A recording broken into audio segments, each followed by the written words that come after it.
YouTube, what's going on? Horse Racing Gamer here. Welcome back to Gallop Racer 2004. We are officially in year 13 in the month of May, I should say. And everybody's ready to go. Extreme Onyx is going to go here for this 8 furlong contest in the dirt. So State Ruler being the G2 in Nagano should be an easy win for him. And then Great Bolero will be running in Hong Kong for the first time, technically speaking, even though it says New Orleans. 8.5 furlongs in the dirt for him as well.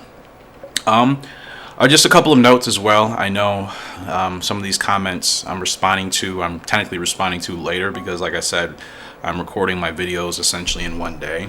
A lot of my episodes that you guys see I'm recording in one day. So, a comment you leave on one video, I may not see, obviously, until 2 episodes later. Tanaka,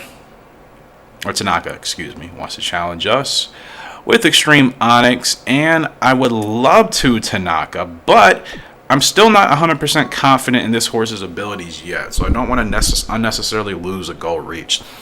Just another homekeeping announcement for everybody. I'm not sure if everybody is aware, but in terms of the viewership for my channel and the demographics of the different ages of people that watch, it varies. I definitely know there's more of an older demographics of people that watch my videos. I would say it's like over 25 to 30 years of age and older, more so than people under 25, but there still is a demographics that are younger as well. So when I'm speaking in my videos, I'm speaking in very general, simplistic layman's terms. I'm not taking everything so literal and too technical. I notice some of you have taken things I've said actually too literal in the sense, and just be aware I'm speaking from a very general perspective because I want my content to appeal to everybody.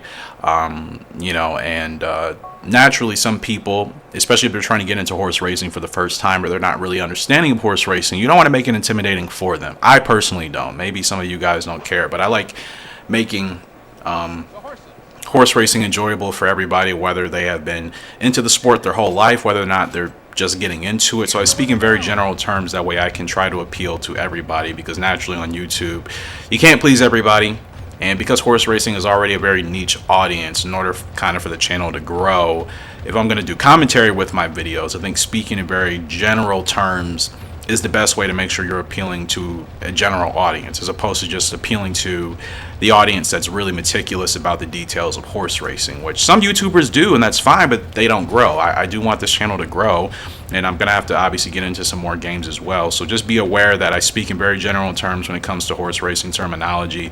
I'm not misleading anybody. I'm not just going to say something that's false or incorrect to, put the wrong information out there. But like I said, I speak in very general terms, and I don't want you guys taking everything I say too literal. Just have a little flexibility with me in regards to the things that I do talk about. So we're going to get Extreme Onyx going here and see what he does. So I just want to make sure that comment was, I just want to make sure I should say that I addressed that, because I do sometimes get comments saying, oh, you said this, but you mean that, and you did this, and you mean that. And I understand you guys mean well. I just want you to be understanding that, don't take me so literal in the things that I say. I guess I speak in very general terms. It's not a bad showing there for Extreme. I think we still got 3rd place. It's got 3rd place. That's good. It's very good. Did we beat Tanaka? I wasn't even really paying attention.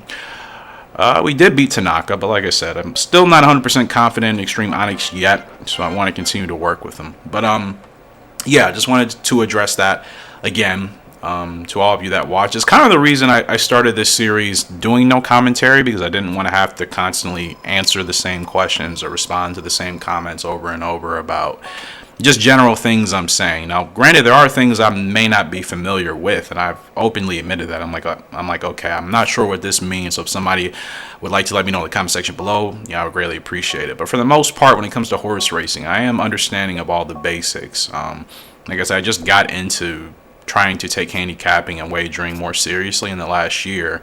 Prior to that, I always was a very casual horse racing fan. So obviously, there are, in terms of, like I said, the very in-depth, deep technical details of everything regarding horse racing, I am still in the learning process of that. But when it comes to the basics of handicapping, the basics of wagering, all that stuff, I have a very good understanding. of that. As obviously I've talked about it in my live streams, I do well wagering in races in the Asia circuits. Like I said, mainly South Korea and Japan. Shot 10 hasn't been racing lately as of the last 2 months, I think, obviously due to COVID. So they keep wanting to challenge my horses, and I'm not against it, but I also don't want that extra pressure right now. I would prefer for you guys to challenge. Like I said, they never challenge my greatest horses. They never do. They hardly do. And if they do, it's usually in a weird instance. But like I said, it's the whole reason I started this series without commentary. I didn't want the extra pressures and stresses of trying to explain certain things all the time. I just figured the gameplay is what people would want more than anything. So, and when we're talking about Gallop Racer, obviously we know how, parimutuel odds work in reality, but this game is a little bit different. So like I said, you can't take the game too seriously in that regards. These numbers, obviously next to the odds, the decimals, those are predicted or projected finishing points. Obviously, we know anything happens in these races, and that sometimes, these quote-unquote odds are not obviously reflective of what the order of finish is. It's just a general marker of where the horses are probably going to finish. I didn't think I would have to obviously explain that or get that across, that I'm aware of what that is, but I just want everybody to be obviously mindful of that when I talk in regards to where we're supposed to finish. It's just a general place. Like I said, these races can vary sometimes, and we've seen obviously crazy situations happen where long shots end up winning, and the quote-unquote favorites end up coming in last or second to last. So we know the odds are never a certain fixed figure, but based off of this game, like I said, since we're playing this game, that aspect of the realism has to be dialed down a little bit, just from a mutual understanding that it just gives you as the player an indication of where you and the other horses probably will match up once the race is concluded. So I just wanted to make sure everybody was understanding of that, if I hadn't made that a point obviously beforehand. So Great Bolero got his first win last time out, I think. He broke his maiden, which was really exciting for me. So we'll see what he's able to do here today. Now, we're projected to finish around 8th. Like I said in the last episode, I noticed with him, I got to get him going a little bit sooner on his spurts. That way we can overtake the field and be in a position where he's not necessarily losing a head-to-head battle. Obviously, that's where a lot of horses in this game really win or lose the races, is whether or not they're going to be racing head-to-head with another horse, depending on any abilities that they have. So, typically speaking, for any beginners who are just getting into this, I notice some people are just now, getting into Gallop Racer. Not everybody that watches has been playing for a long time, like most of us. Some people are just now getting into these games for the first time. Generally speaking, depending on what horse you got, you definitely want to make sure you get them going a little bit sooner if they have the stamina. It's all about timing, which, like I said, naturally takes time. Now, we're going to get Great Bolero going right now, and he takes a while to get up there, but we're getting blocked here, which is annoying. Now we got to move him outside again. That could have potentially cost us a better result. And there was really nothing I could do there. I thought that gap was going to be there, and it wasn't. Well, technically it was. The AI, as they usually do, moved in the way. Stretch burst. He finishes strong in the last goings. And that's going to be a photo finish out the wire. Great Bolero. He is strong with that stretch burst ability. Did we actually get the win? No, we didn't. Just got 3rd place. Wow. I like him, man. He is turning into a decent horse. Like I said, I think he'll be able to compete in some grade 3s once he hits his peak. It's another good effort. I'm more confident in him than Extreme Onyx, but obviously he has better parents, so he's more than likely going to do better for us anyways. But yeah, I think I've kind of gotten my point across. I just like to make sure everybody's on the same page and understanding of the reason why I do things, the way I do things when it comes to my gameplays, my commentary, etc. I like people to be very aware of that, because like I said, the demographics of my channel is kind of all over the place, top to bottom. Though there's more of an older audience, there are still younger people, so I try to make sure I keep things simple for them, to the point where they can understand the basics. Because like I said, I don't think some of you understand. It can be intimidating for somebody new getting into horse racing if you hit them with all the technicalities. It's just going to turn them away, and I would like for more people to be into horse racing, obviously. So I try to make sure I keep things as simple and as basic as possible. And then, of course, if somebody wants to learn more, then they can obviously ask, or they can do the research themselves to acquire more knowledge and information. Anyways, G2 here, Nagano, 8 furlongs on the dirt, horse at 8 ruler. Obviously, we should win this. He's dropping in class. So, it should be an easy win for him. I think he's the only horse I'm going to go for an award this year with dirt horse, because obviously the two created horses are, we're still learning with them. But today ruler should still be on target to become another dirt horse of the year candidate for sure. The G1s are going to start opening up. The fillies, the two fillies, Ardent Chariot and Storming Genius, they're both going to be ready to race here in about 2 months. Perfect Voice set the record here, and it has not been broken. That old boy that we unfortunately missed out on, and we should have retired when we had the chance, which is all good. He still has the record set here. Good start for today ruler. We're going to try to take him to the front. And also keep in mind, if my commentary is not enjoyable for the series, I have no problem with that. I have no issue going back to no commentary if that's a thing people would prefer. Sometimes people have egos and they feel weird if people don't really want to hear their voice. I'm not like that at all. Personally speaking, I would like to do no commentary videos just because I could get more out on a regular basis and I wouldn't have to worry about the editing so much. I could just play, record, and upload. I obviously have to make sure my audio is synced up with the gameplay, with the capture software I use, so it does put a little bit more time into editing, but it is something I did enjoy previously when starting this series about doing the no commentary. I was just uploading gameplay, it was very simple, and even still some people liked it. I was surprised that people were still watching the videos even without any commentary, but I'm sure for most people commentary probably adds to the gameplay aspect, I would think, so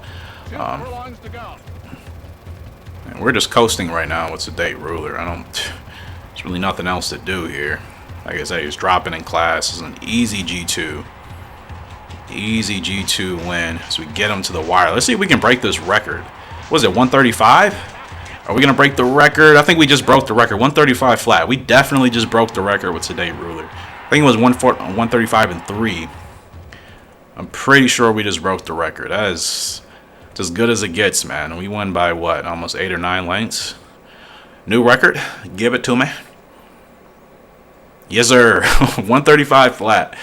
Yes, we just broke the record with today ruler. Like I said, I always love this race. It's so easy. I've essentially mastered it at this point. So we essentially finished 1, 2, 3 in terms of betting public's opinion.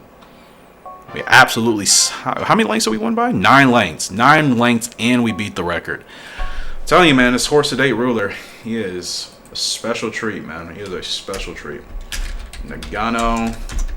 My spreadsheet wasn't updating last episode, so there's like I think we broke 2 records, or one in the last episode that I wasn't able to update. But nonetheless, first place finish for today ruler. Another good dirt win for him. And we're going to continue to move onward. And like I said, the fillies are going to be ready. Can we buy them yet? I mean, can we race on them yet? I don't know if we can. So that ruler's off. Let's see, what can we get him in now as a 4-year-old for dirt? Oh, we can get him in the old mile cup. Kind of back to back. Oh no, we can do the Caesars Cup. Why did I? Okay. Alright, I was looking at my notes the wrong way. Alright, so we're going to get him in the Caesars Cup. 10 furlongs in Tokyo. Should be good for him. Let's go check on the fillies. Let's see, Nozawa and Shiba. Nozawa is Ardent Chariot. She'll be ready, I think, next month. And then Shiba has Storming Genius. Like I said, Great Bolero has gotten off to a good start so far as a C-ranked horse. Still unlocking some more attributes, obviously, for him. But he's still going to mature. Hopefully by the time he peaks at 5, he'll be decent enough to get in some grade 3s. Now, something I'm not familiar with, does anybody know what the auto ability second race slumper is? I'm not actually familiar with that ability. So if you guys could let me know in the comment section below, that would be fantastic. Yeah, I'm excited for Storming. I'm excited for both of these fillies to make their debut. Our first 2 filly foals will making their debut here. So we'll proceed onward with the racing schedule. Turner, your Two-Faced is I'm not going to swear, but you're extremely two-faced. I'm not racing you. I don't know why these people don't challenge me on Sedate Ruler. They're challenging me on my horses, which, like I said, I'm still figuring these horses out. I'm not going to unnecessarily take a challenge and risk getting a goal failure just to challenge these rivals. I'm not doing that. I have noticed, so Extreme Onyx is looking better in terms of his projections for the race finishes, which is a good sign that he's, I guess, slowly coming into better form here. So, expected to finish. Projected to finish 7th. Turner is on the favorite again. Like, they're challenging me on horses they know can probably beat mine. Like, they never challenge me with my dominant horses. Like, I've rarely been challenged with Sedate Ruler. Rarely. You know? It's just kind of funny. But as always, appreciate the support in general on the videos, guys. I do really appreciate it. It's a fun time, and oh my goodness, sometimes that's so slow that I end up misjudging it because it's so slow, which sounds counterintuitive or counterproductive, but honestly, sometimes you're not ready. I forget. I totally forget his needles. I swear it's getting slower too. It may just be a me thing, but I totally forgot his needle was super slow, and you end up overestimating you know, the distance of the needles matching up, and then you end up getting a bad start or not a great start. But this is okay. Yeah, this is okay. So like I said, I'm noticing I got to get these guys going a little bit ahead of the field when it comes to their spurt. I got to make sure that they're not in a position to lose at head-to-head, which ends up being a really bad thing to happen for these horses. So, especially if they don't have a lot of heart. See, I thought this horse was going to develop the heart of Extreme Shark, his father, and he did not acquire that. So he gets very discouraged when he loses those head-to-head battles. So making sure that he's staying ahead of his competition when it comes to the spurt and the you know, final essentially 2.5 is really important. So we're looking good now. Just trying to creep him along because we know the field's going to pan out. I know he doesn't like course loss, but I don't really have an option. See, like, Dean's going to move out there and almost block us. Now I got to get him going. And then he takes a while to get his speed going as well, which is not a great thing. But like I said, if I get it timed at the right time, he has a chance to kind of really blow past. You just got to keep him from getting discouraged. That's the main thing. That is the main thing. Now he's pushing. He's pushing for this 8 here. See if we can finish in the money. The field is coming. And he takes a while to get the top speed. Looks like we're still going to get 5th place, I think. Oh, we might have dropped to 6th, actually. 7th. Boo-hoo. Thought we were still in the money. And Turner did end up winning on Alien Prize, but it is a goal reach, so we'll take it. We will take it.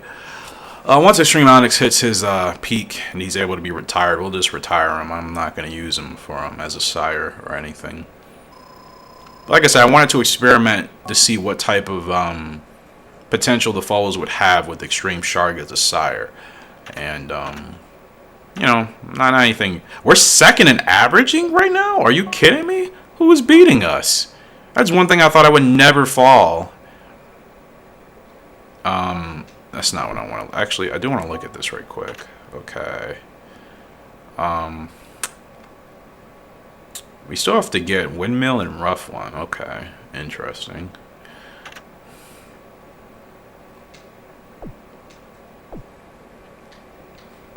I am really, no, I keep going to the wrong places. It is here, right? Where is it at? Is it records? No. It's not info. I always forget where to look for the averages. And I know guys are probably screaming at me. It's not Hall. I swear it was info office. Is it not here? It's not here. It's not. I'm always forgetting. This is just regular, like, oh, jockey results. There we go. It was here. Ross. Wow. 36. Huh. We dropped. I mean, we were pretty much at 40% for a while. We've dropped to 33, which is still good. The AI are actually doing better this year. Previous years, you guys remember, they were barely finishing above 20%, but Wow, Ross is actually doing better than us. Excuse me. All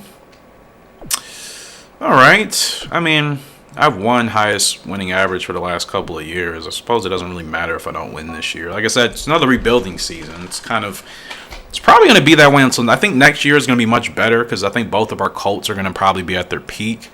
Today Ruler will be closer to his peak, so next year will definitely be a much better year in general. This is another rebuilding year for us. So we are the favorite here with Sedate Ruler. We're going to go through the field quickly here. The 7 is Visible Gabriel, written by Gibson.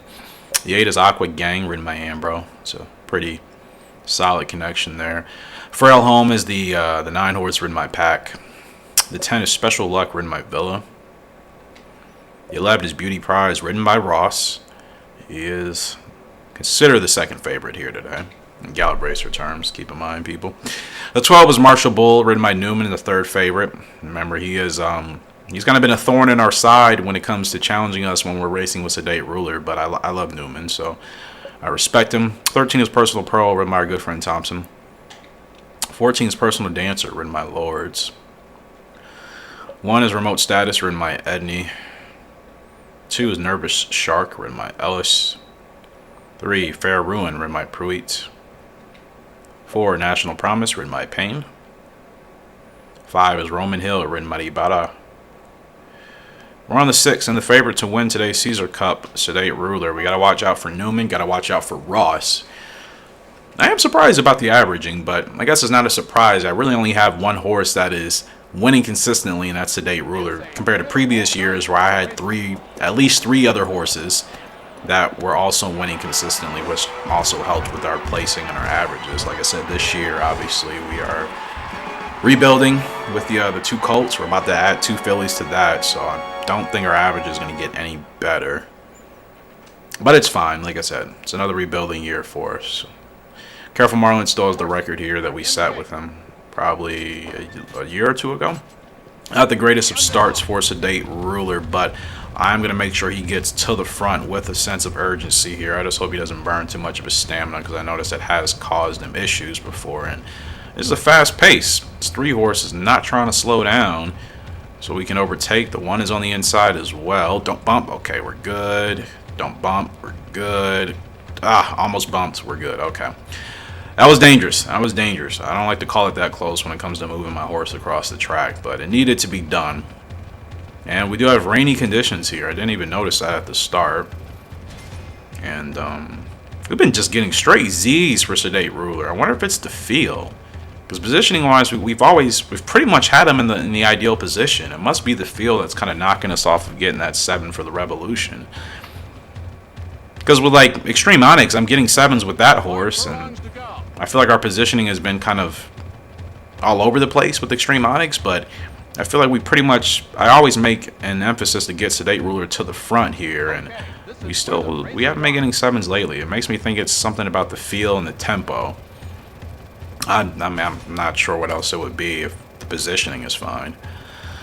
So we're doing okay right now. I'm just gonna wait. I'm gonna wait. Because sometimes the stamina can go down really quick at this course. So 2 furlongs to go. The 11 is coming. Who is at 11? That is Ross on Beauty Prize. I don't think he's catching us, though. Furlong to go. We're at the half marker now. Couple whips of encouragement for Sedate Ruler to finish strong. And Caesar Cup is ours. Easy win. Easy win. Probably 6 or 7 lengths. Ross was second best. Still couldn't get us. Sedate Ruler, I'm telling you, this is such an underrated horse, man. He is such an underrated horse. It's another solid win for us. What was the record? I can't remember. I thought it was 204 and something. I don't think we set I highly doubt. Let's just get a good shot right there. Yeah, another win for Sedate Ruler here. Just dominating. Pretty sure. I swore the record was like 204 or something. I'm going to keep saying it. This is an underrated horse. And he really shouldn't be. But he's extremely underrated. And we set another record with Sedate Ruler. Another one. I think this is like the 4th or 5th record we've set with him since getting him. And it's only been a year. And he's not even in peak form, keep in mind. I think his best performance level is supposed to be when he hits 5 years old. So keep in mind, he is still doing this even as not even in his peak. That's crazy. That's crazy. Absolutely crazy. Like, I didn't even know playing these games earlier as a kid that he was even in this game, because I obviously wasn't aware of what the name changes were.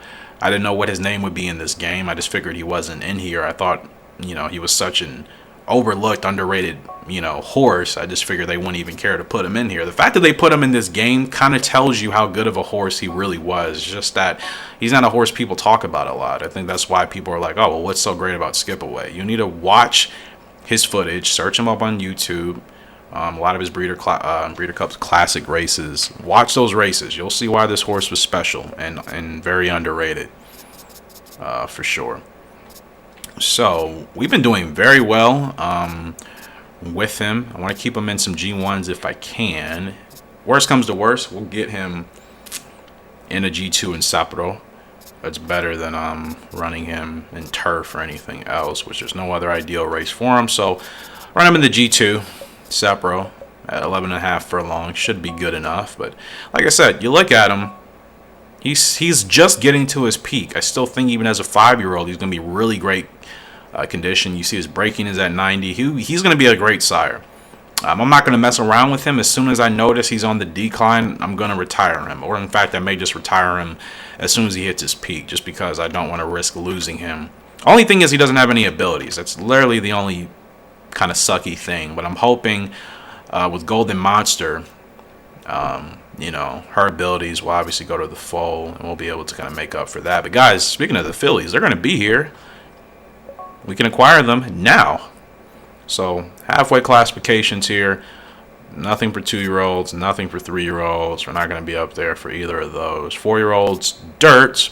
Sedate Ruler is at the top, as he should be. Like I said, I think we've been dominating. Careful Marlin is still running as a 6-year-old. I'm still a little salty I lost him, but it's all good. I'm still okay. The fillies are here. They are here. And they cost about as much as what I thought. I think Great Bolero cost more than both of these fillies. I thought he was 79K, I think. I know Extreme Onyx was just about 50K points. And you see what these fillies cost. Great Bolero still costs more than these two, so I wonder if he's still going to be a better horse than them. That's interesting. Anyways, Ardent Chariot, just bear with me. I'm going to go ahead and put her in my spreadsheet. Ardent Chariot's going to be making her debut, as well as Storming Genius. The girls are here from Bionic Club and Old Onyx. And then Storming Genius from Extreme Shark and Scabbit. Interesting that she costs more. Like I said, Extreme Shark wasn't really a good sire, but I'm wondering, because Stabbit was so great, Stabbit was definitely better than Old Onyx. I wonder if that's what gives her the higher price and potential better rating. Extreme Shark and Scabbit. So just looking at the horses that we got now, all of them have a different set of parents. Extreme Onyx, who we're racing with, came from Extreme Shark and Old Onyx. Ardent Chariot, this filly, she came from Bionic Club and Old Onyx. Or I say this filly. She came from Old Onyx and Bionic Club. Great Bolero came from Bionic Club and Scabbit, which is, that actually makes sense. He came from two of the best parents that I had in terms of broodmare and sires, so that's probably why he costs more, clearly. Stormy Genius comes from Extreme Shark and Scabbit, and like I said, Extreme Shark wasn't a good sire, but I'm thinking Scabbit was so dominating, that's probably why she cost a little bit more. And then, yeah, so the fillies are here, and we're going to get them into their first races, as I'm just editing my spreadsheet here. I'm excited. I'm definitely excited to see what they're going to do, so let's go ahead and get Ardent Chariot. I'm just glad I got enough points for them. And we'll get Storming Genius as well. The girls are here. Alright, let's go ahead and fix them up. It's awesome to finally see my horses tab filled with all of my Gallop Racer originals. That's a good feeling for sure. I'm just going to keep letting the AI pick races for Extreme Onyx. I'm really not going to worry about it too much. And same for Great Bolero. If they figure these are good races, I'm just going to stick with it. Sedate Ruler is the only one I want to be more, meticulous about because I want to get him Dirt Horse of the Year. Ardent Chariot, they want her to start at 7.5 on the turf in August, which is fine. And then Storming Genius, don't have anything for her. So we will... We'll try her out the first race we can. We'll just try her out 6 furlongs here.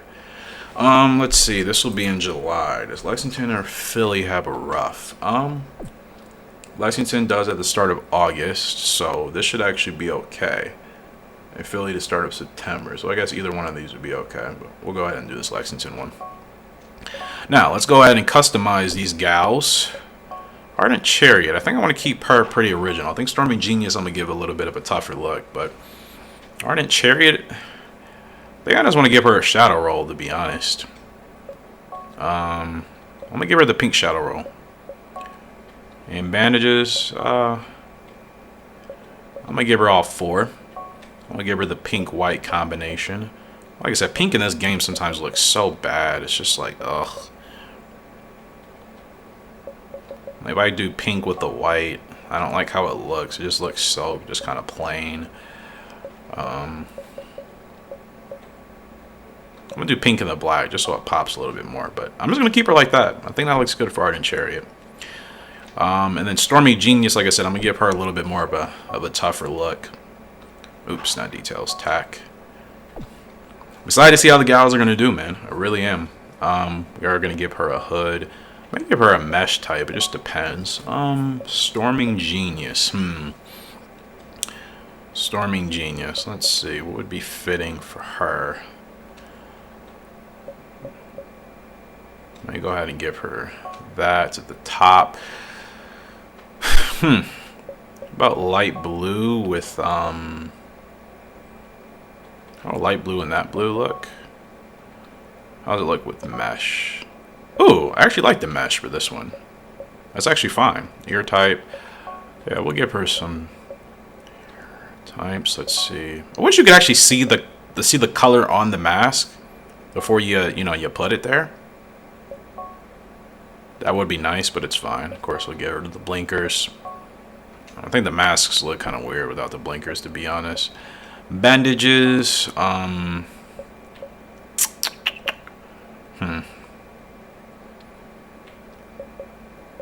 Great Bolero has 2 on the front. I'm going to give her 2 on the back. So I just kind of like giving my horses unique looks with their, with masks and the shadow rolls.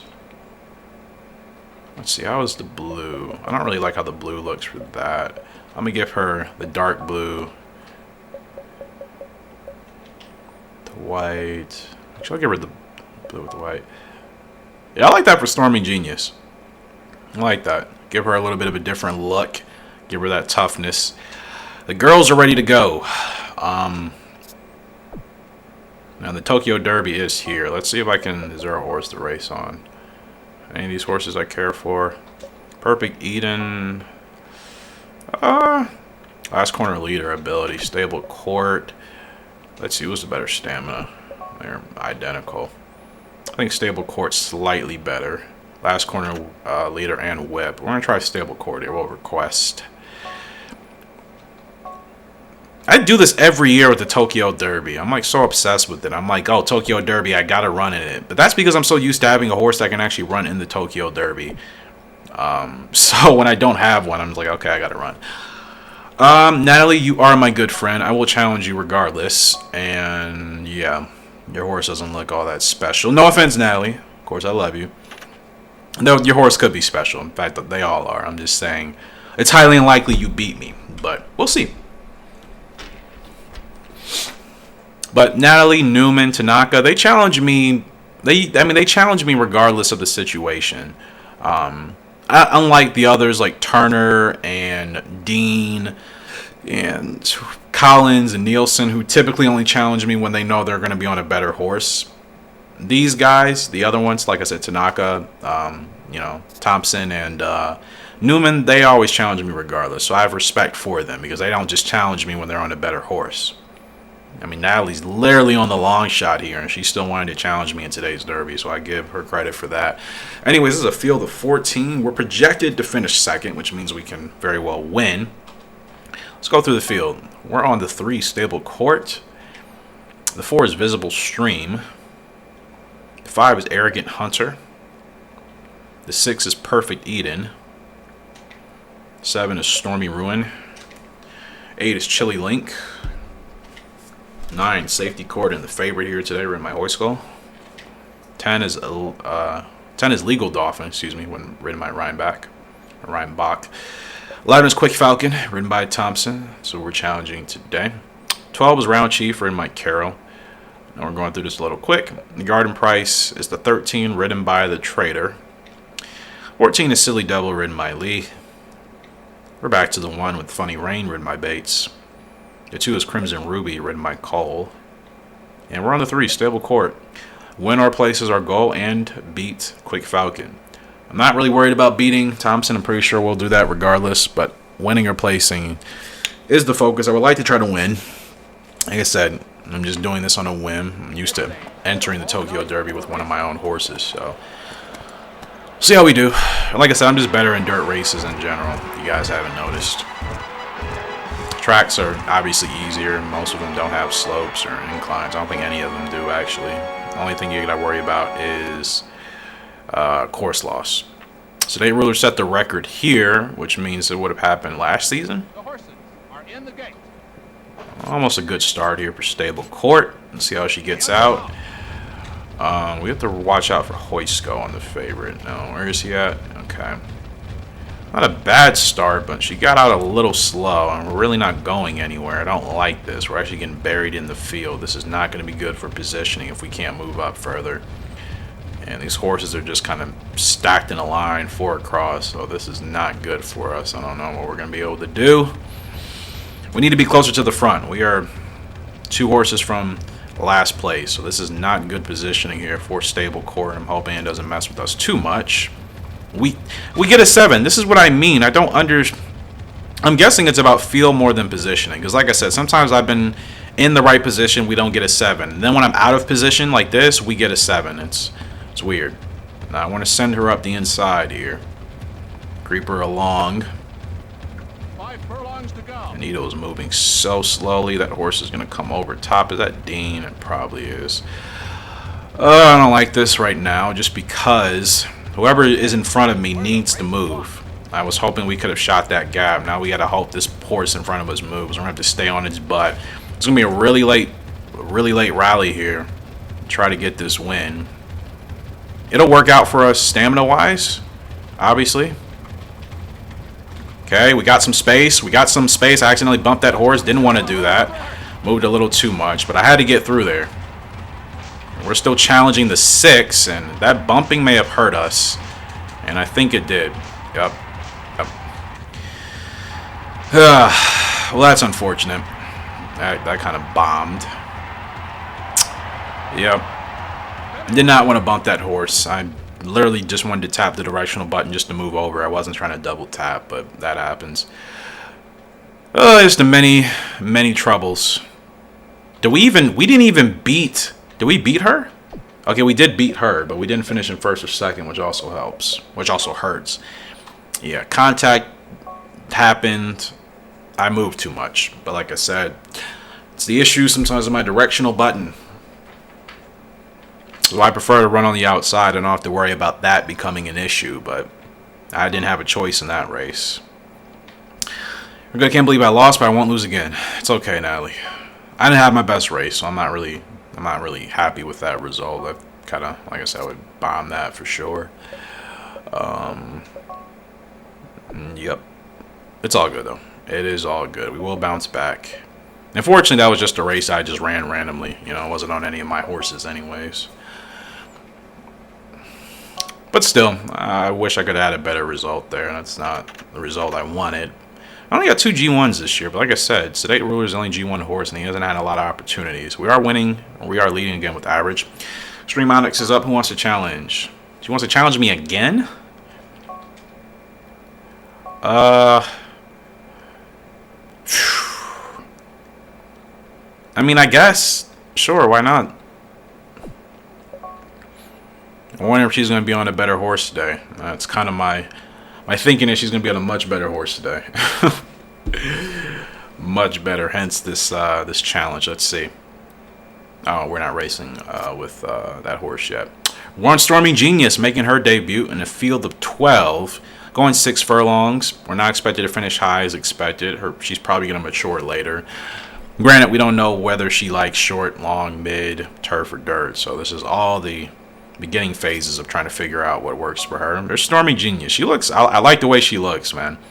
I like the way the bandages look on the 2 backs.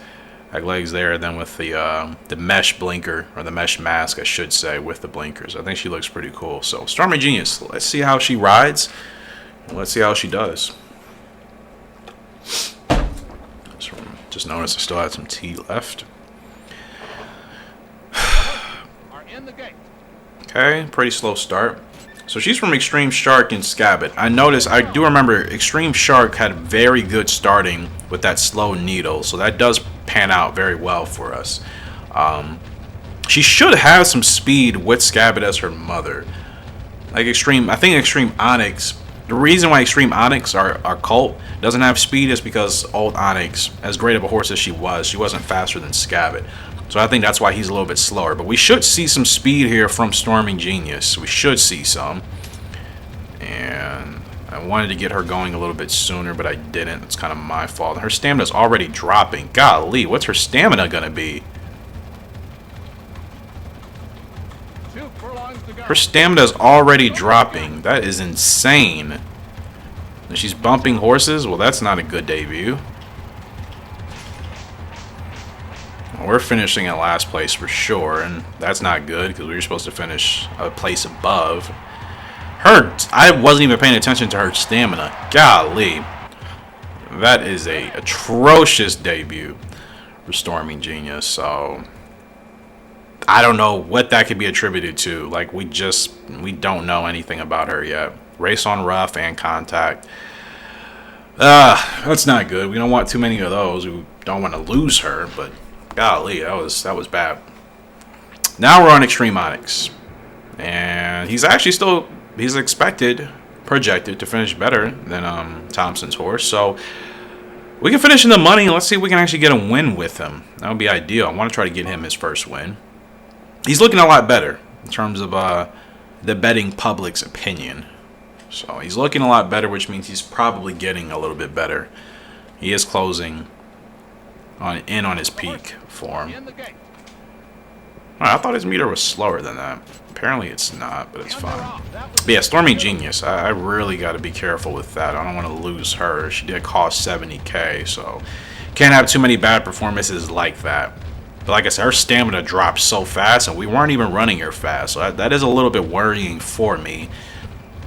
I'm not sure if her stamina is just going to be absolutely abysmal. That would be a real bummer if her stamina was just complete garbage, because I wasn't even paying attention, and when I looked back at the meter, by the time it was time to get the spurt going, she was already in the yellow. Like that, I can't remember the last time that's happened with me on a horse, so that is worrying for her. And like I said, I just hope that her stamina is not completely bad, because if it is, then it's probably going to be a struggle. And that's unfortunate, because I think she has some potential. But Ardent Chariot, technically, she comes from Bionic Club and Old Onyx. Ardent Chariot technically should be the better of the 2 fillies anyways. More than likely, just because both of her parents were at least decent. Okay, and we're going to get Extreme Onyx going right now, because it takes a little bit of time, but if we can get him rolling here. 2 furlongs to go. Let's see what he does. See if he can stay out in front. He's looking good right now. The 11 is coming. 11 is coming. I don't look like we're going to get this win. Field is coming as well. Can we at least finish third still? Third place. Solid finish. We're going to get a win with him. I know it's just a matter of time before we get our first win with him. He's looking better. He's looking much better every race. So we just got to continue to build on that momentum. And we'll get to a point where he will eventually get that first win. I guess we ran that pretty much as well as we could have for the most part. So yeah, we're getting better with Extreme Onyx. We're getting better.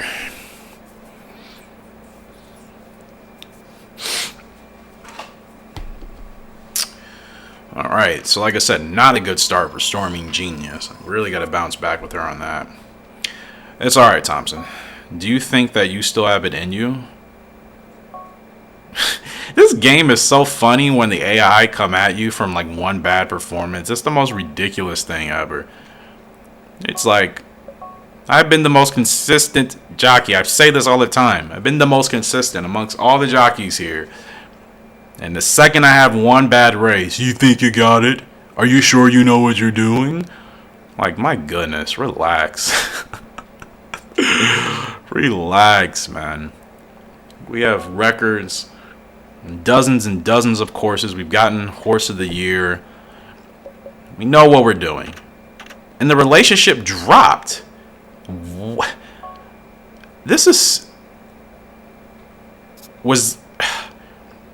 I'm confused now as to this whole relationship thing. So if you don't race with one of these trainers, your relationship drops out of nowhere? Is that how that works? I can't even remember the last time we rode on a horse with Riviera. Like, me performing bad on a horse that he's not even training affects our relationship? Like with Pink, just out of nowhere. Like, that's so confusing. I'm sure one of you can explain that to me. How does that work? I wasn't aware that even if you didn't race on their horses, your relationship can still be affected. Like, that's kind of... Oh, that's annoying. Okay, so they don't want Storming Genius racing all the way till December. She'll be really mad by that point. 7 furlongs on the dirt. Can I get her in something better? I'm not even sure if she's a turf horse.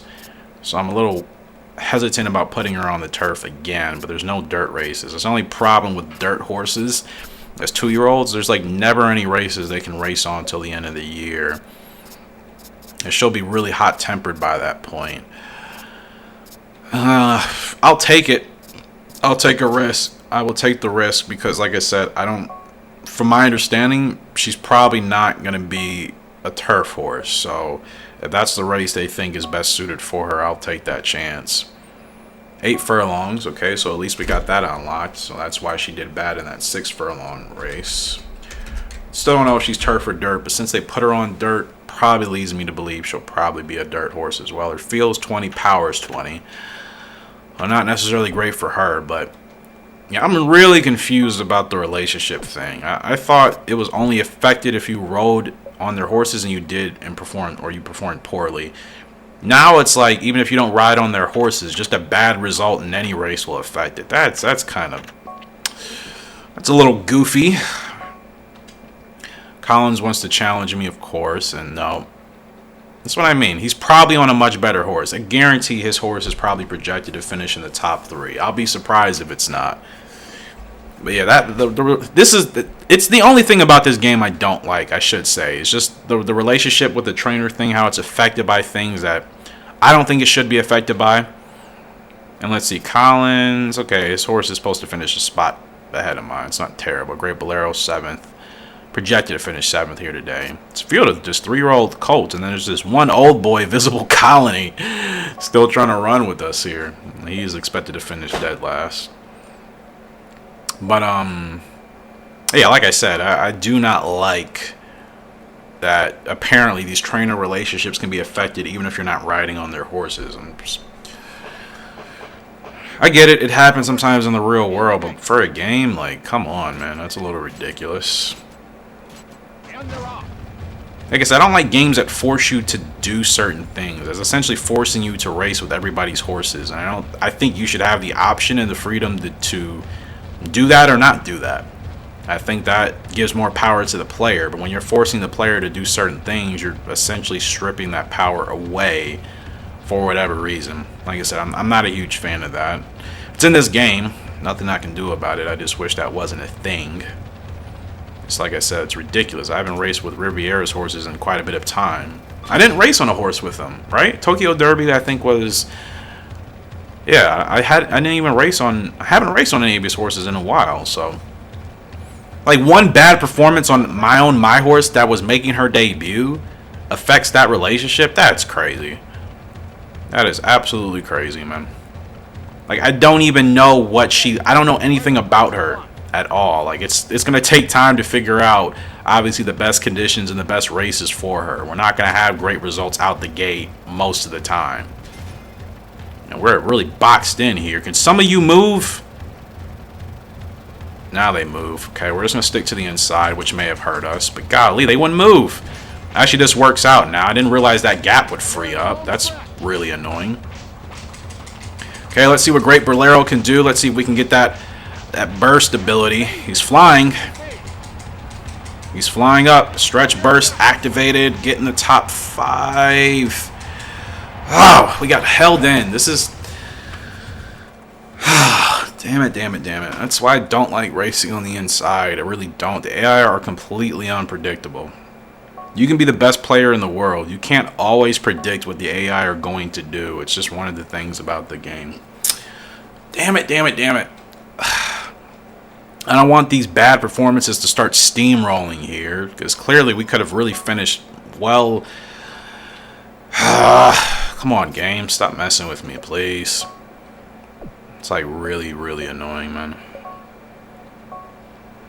It's really annoying. Unfortunately, these horses aren't very powerful.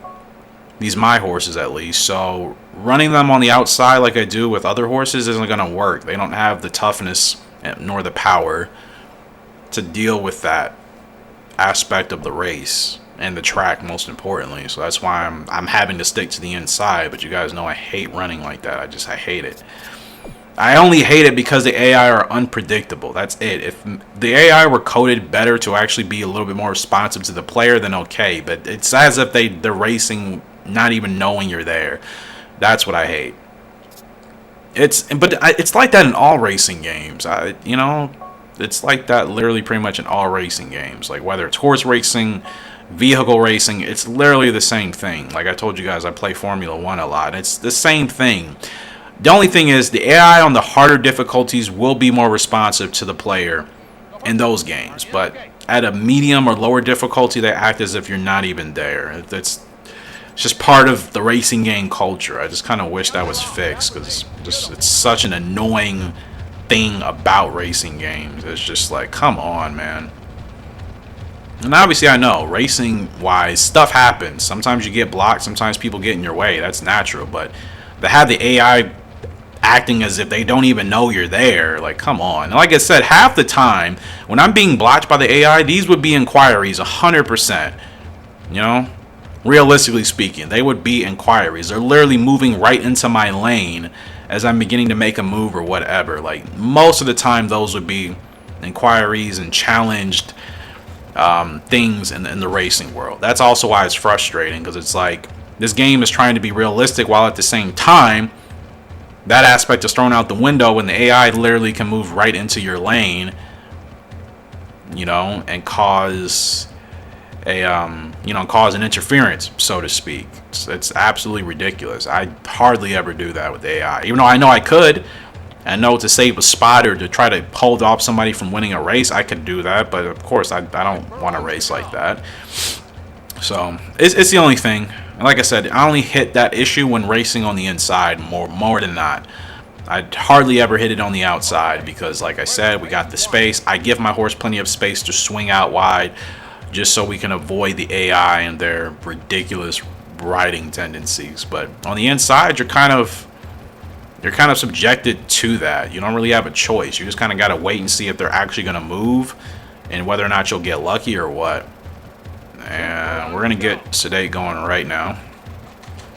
Feel this coming, but no, you got it. He's got it. He's got it. That was a little bit late, I know, but I already saw the stamina dipping. I didn't want to tire him out too soon, so he's got it, man. He's got it. Like I said, we did use up a lot of stamina to try to get to the front in the beginning half of the race. That's his only drawback. If we're taking a while to get him to the front in the beginning of the race, you notice it affects his stretch and how much stamina he has at the end of the race. That's really about it. But we get another win, as we should. I love this game. I do. I love this game. But like I said, it's still some things about it I'm not a huge fan of. Just that aspect alone is annoying in regards to the AI and the blocking, and the trainer relationship thing is so goofy. I think sometimes that's just a little ridiculous, but whatever. Whatever. I know eventually I'll have to ride on Cook's horses and Pink's horses and Riviera, but right now I'm not. So if they want to turn the other cheek because I have one bad performance, then like whatever, dude.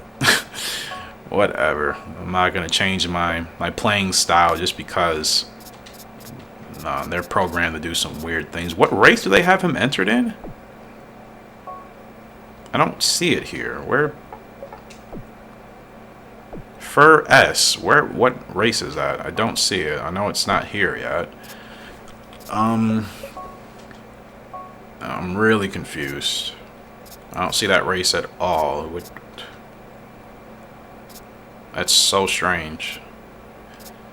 I don't want anybody else riding on this horse, so that's why I'm a little worried about the fact that I can't get him. We're just gonna race him this G2. I can't find that race. It wasn't there.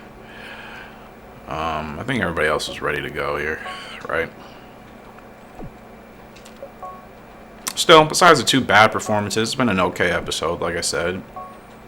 It's just, it really is crazy to me that Riviera's relationship changed. And we weren't even riding on a horse, any of his horses. I just did bad on Storming Genius in her debut, which, like I said, I just wanted to see how she would do at 6 furlongs. There's no way I could possibly know if that was good for her or not, besides letting the AI pick a race. That's literally about it, man. Yeah, that race didn't even pop up here today. That was really weird for a sedate ruler. Anyways, let's go.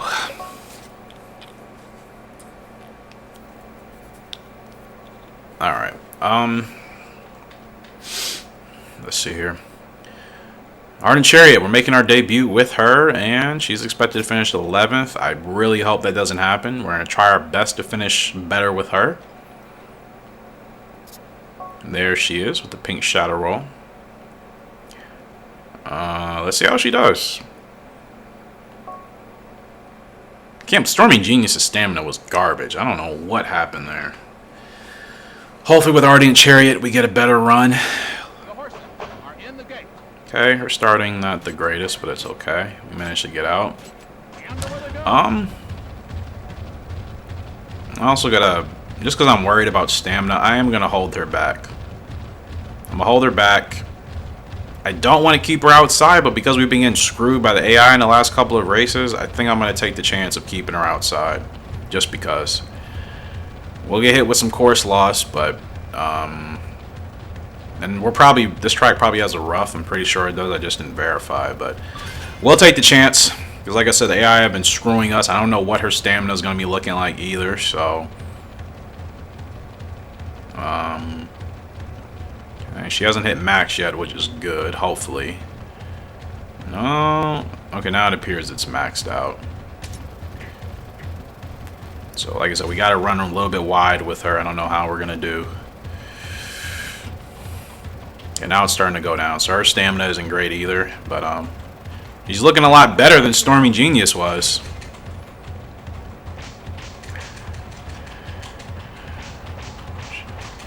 She is dropping rapidly, but she's still finishing. She's finishing a lot stronger.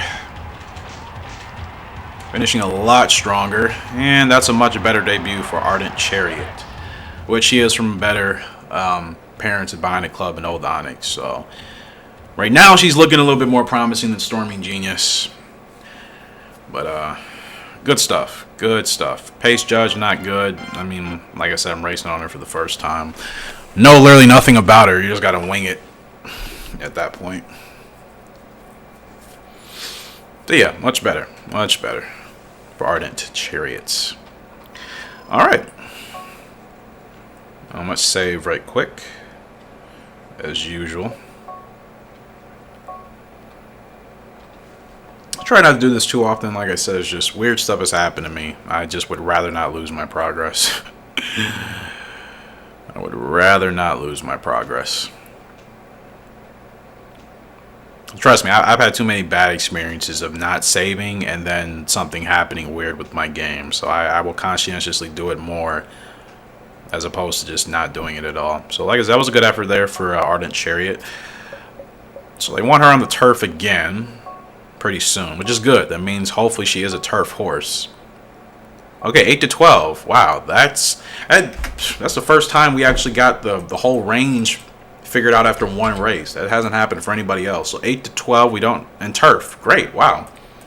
Like I said, the fact that we know now she is a turf horse 8 to 12, she's got some distance. I think she'll be good. I think Ardent Chariot's going to be a special treat for us. Storming Genius, I'm not giving up on her clearly. It's just she's definitely going to be an experiment, say the least, to see where exactly she's going to be fitting. I think everybody else is ready to go, right?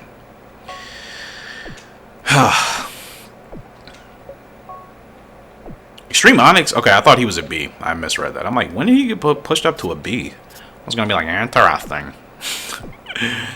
Alright. Yeah, like I said, this is a rebuilding year. Next year still may be a rebuilding year, depending. I think it's going to be much better, because like I said, our horses will be closer to their peaks. It's just my alarm to let me know it's been an hour since I started this episode. You guys know I'm trying to keep these to 2.5 hours. I know you guys prefer those, and I'm trying to get this channel partnered, more importantly, and obviously longer episodes help with that. So we are the favorite here today, as we should be. Again, dropping in class just because I don't want to put him in any G1s that aren't ideal for him. So should be another easy win. Let's see if we can set the record here as well. Really been having fun, Gallop Racer, man. Even with all the ridiculous nonsense that's happened over the last couple of episodes, I've still been having a lot of fun. So 148 and 9, that's the record. Let's see if we can kill that here today. And pretty good start here, and we have gate position 2, so fortunately we can just go right to the front, establish our position, and like I said, if this horse wants to overtake, that's fine, because I'm not even getting 7s putting him in the front, so I'm just going to deal with it. I'd rather him have stamina at the end just to make sure. If this horse wants to run in front, that's fine. Just trying to see if we get a 7 more so based off of feel as opposed to positioning for him. Nothing. So Date is interesting, but he's still a beast of a horse, and he hasn't even hit his peak yet. So I really have no complaints. I really don't. This horse has been amazing. He's going to be an awesome sire. I'm really looking forward to that more than anything, despite the fact that obviously racing on him has been a blast. I'm really just excited to have him as a sire. Hopefully Golden Monster is still around by the time he retires. I think they're going to have some awesome foals. I think we'll actually get our first S or maybe even double S foal with Sedate Ruler here and Golden Monster. I think we'll finally get our first foal, S or double S. Now, this horse is probably, we're going to move him out so we don't get blocked. Got to get him going here. Let's move him inside. I was trying to, but whatever. Just push on through. Push on through. Yeah, this is easy stuff, man. Field's closing in, but he's got it. Finish strong, finish strong, finish strong, finish strong. Still a couple of lengths. Field closes in, but we're still winning on average by at least 5 lengths in any of his races, G1 or not. So these are still good performances for Sedate. 150 and 6, so 2 seconds slower for beating the record, which is fine.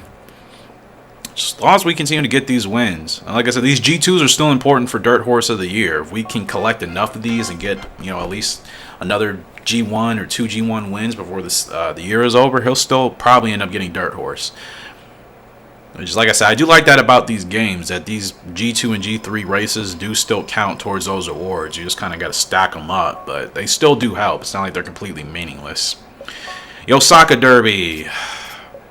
Okay, let's actually see what we can do here with Riviera. Let's see if we can try to mend this relationship, just because it's not completely out of place. Ebony, how much will it cost? 13K, that's fine. Winner place, that's fine. Yeah, let's see if we can mend that relationship. I'm going to try to. Who did we just race on today? Ruler. They got him, which race? New York. Or music. Where are these races? They're not even popping up for me to enter him in myself. I don't want somebody else riding this horse. Sounds crazy. I really don't. So I'm going, okay, Soccer Mile, perfect. I would prefer to run them in that anyways. Cool. I don't know where those races are going. Like, they're not popping up for me at all. And I don't, like I said, I don't want somebody else running on my horse. So, who wants to challenge me? Tanaka. Yeah, we'll go ahead and challenge you. Horse has 93 heart, though. His horse does. It's a good rating. Sure, Tanaka. We will challenge you, my friend. We will challenge you. I haven't played 2003 in a while. Need to get that back in rotation eventually.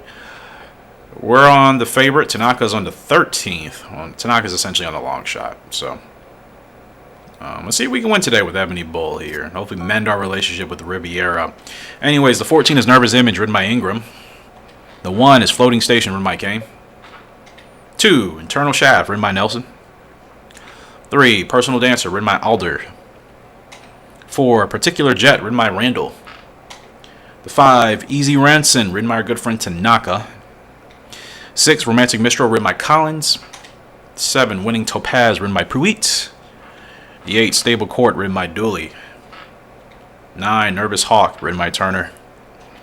10, Silly Devil, ridden by Lee. The 11, Radical March, ridden by Edney. 12, Only Moon, second favorite, ridden by Thorpe, who's going to be next to us as the favorite here on Ebony Bull. So let's see how she does. She is a she, right? I actually did not check, because I should have. Okay, we bombed the Tokyo Derby a couple months ago, and don't want to do that here with Ebony. So let's see if we can get a win here. Bionic Club still has the record. Like I said, on most of these races where Bionic Club still holds the record, they have not been beaten. I just let you know how fast of a horse he was. I've entered these races every year with great horses, and I still can't beat Bionic Club's record. It just shows you how fast of a horse he was, man. So a pretty good start here for Ebony. Now, she doesn't want to be leading, and I don't want her to use too much stamina, but we are going to try to be careful as we cross the field here. Making sure we don't bump. And this should be okay. Okay, this is pretty good. I think this is literally ideal positioning. I'm going to keep her right behind this horse just in case we need to make an outside move, because like I said, I don't trust the AI. Like I said, if it was up to me, and if the AI would respond appropriately, I would like the inside. I would. But like I said, just everybody knows playing these games, the AI are unpredictable. I think the only way the inside really works is if you're on a front runner that's leading. Or something like this, where there's single file line, you can kind of run on the outside, overtake eventually. But like I said, this doesn't happen often, clearly. This doesn't happen in most of my races. And like I said, if you're not on a front runner, you know, you can't, I wouldn't chance my race hoping that the inside frees up if I'm on a horse that's going to be, you know, chilling in the back. I would not risk my outcome hoping that the inside clears up. I personally wouldn't. I know sometimes it's glorious when that happens, but in this game, no. I will not take that risk. So we're looking good here. We got to get her going because we don't want her to get beat by any of these horses starting their spurts a little bit later. We're going to blow right past you, Edney. Let's move her in. Just want to... Okay, we're looking strong. Last corner leader ability. Forgot she had that. Field is coming. Furlong to go. Finish strong. Finish strong. No, no, no, no, no, no, no, no, no, no, no, no, no, no, no. No, finish. Wow, we gassed out. Well, that's going to hurt Riviera's relationship. Golly, how did we gas out? I didn't even think we were running her that fast. Why am I performing so badly on horses that I'm not used to running on? Or that aren't my horses? I usually don't do this bad, but I guess... I don't know. I'm doing badly on horses that aren't mine. I think that's a little uncharacteristic. I usually do well, but apparently I'm so used to... We beat Tanaka, but we should have won that. That's annoying. Didn't hurt our relationship with Riviera, unfortunately, but I think that's a sign I probably need to stay away from doing these races. That's 2 races in a row I bombed, and I don't want to hurt any of my other relationships by having continually bad performances. It's just... Like I said, that usually doesn't happen. Usually does not happen where I do so badly on horses that aren't mine. You want to challenge me in the Pegasus?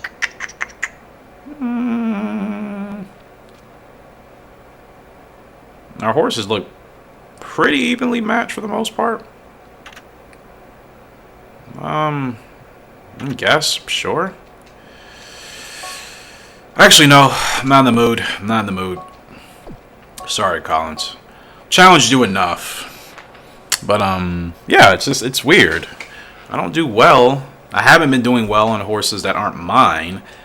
Just, a little, like I said, uncharacteristic. Collins is on the 7th favorite. Blues Club. I swear I had that horse before.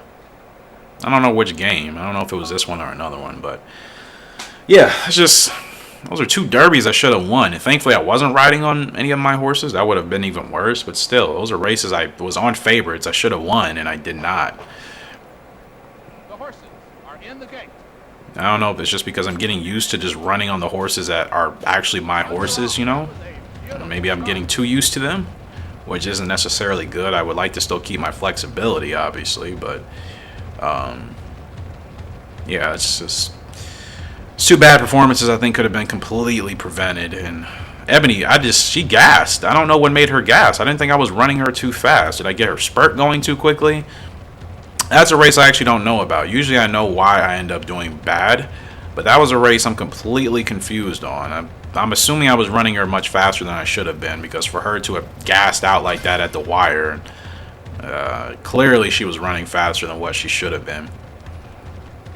And like I said, that I usually don't do that. I usually don't. It happens every blue moon, but I usually don't get horses gassed to the point where we actually get beaten at the wire, you know? Okay, so again, we can't do anything. We can't make an inside trip here with Great Bolero. We're going to have to run him on the outside and just kind of take the chance here. Alright, let's get him going now. Okay, I got to move him out again. See how he does here. Come on, you got to dig now. You got to dig. You got the 7 beat. You got to beat. You got to beat. You got to beat. Great Bolero, he digs in, man. Oh, I whipped him too much. Crap, crap, crap. I whipped him too much. But he bounces right back. He bounces right back. He bounces right back, and we won that race. Oh, what a... Gosh, he is tough. He bounced back even after I whipped him too much. He bounced back. We unlocked the stretch burst ability, and that's another win for Great Bolero. Golly, he is looking great. That's a tough horse, man. I whipped one too many times, which has happened before. I still need to be better at managing that. He dug back in, and that was Collins, who we were battling at the line. That's awesome, man. That's 2 wins with Great Bolero. That is 2 wins with him. And he is from Bionic Club and Scabbit, as I said. He should also be a great horse. Scabbit. Actually, Great Bolero should technically be the best of the foals right now that we have, because he is from 2 of the best parents that I've essentially had up until Golden Monster came along. That's a great effort for Great Bolero. Great effort. And to think we still don't even have his staying and power ability unlocked, and turf is still a mystery. Which, like I said, I really don't care about turf right now. But it's another win for Great Bolero, so he's looking good. He's looking good. I think eventually we can try to get him in a grade 3. And actually, they do want him to run in the Garnet 6 furlong grade 3 in January, which I say, hey, why the heck not? I know 6 is a little under his distance, but he may do well. He is looking great. I'm really impressed with Great Bolero right now. He is looking pretty strong. And like I said, I don't think he's going to peak until 5 or 6, probably 5 years old. His heart is 68, so that's good. His toughness is 52, not bad. But that stretch burst ability has really been coming in handy for us. That's really been helping us in his races. So that is a good ability that he got. So I know I need to be more mindful of that too when it comes to breeding, right? Some of these abilities are really handy for a horse to have, so I need to be more mindful of that as well. Here we are for the Osaka Mile. It's a field of 14. We are the projected favorite, as we usually are in these races with Sedate Ruler. Got to be careful. I don't want to run out of stamina, but let's go through the field. The 1 is Ancient Shark, ridden by Ryan. The 2 is Grand Voice, ridden by Dean, the trader. I'll start calling her by her name again. 3 is Rosy Voice, ridden by Dade. 4 is Flaring House, ridden by Hoisco. 5, Personal Pearl, ridden by our good friend Thompson. 6, Sensible Mars, ridden by Stokes. Oops, did not mean to do that. The 7 is Dry Road, ridden by Collins. He's on the 3rd favorite. The 8 is Little River, ridden by Clark. 9 is Visible Liberty, ridden by Benton. 10 is Petite Lark, ridden by Payne. 2nd favorite, gotta watch out for him. 11, Runaway Bird, ridden by Hopper. 12, Orange Gun, ridden by Flores. 13, Aqua Gang, ridden by Curtis. Different jockey here today. We're on the 14 and the favorite, Sedate Ruler, in today's Osaka Mile. This is a big win that we need for him to keep him on path for Dirt Horse of the Year, which he should still be able to maintain. I don't think he's... I can't recall if we've lost a race with him this year yet.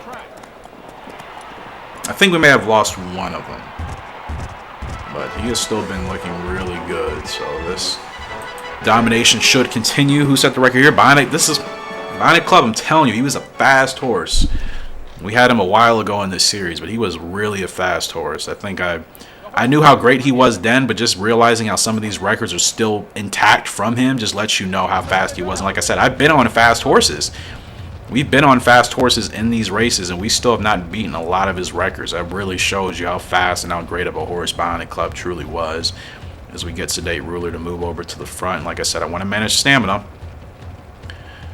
I do want to manage stamina here, just because it seems to, like, it's been kind of biting us in the you-know-what lately. So we want to make sure we manage that properly. We don't want to be ruining our chances here unnecessarily.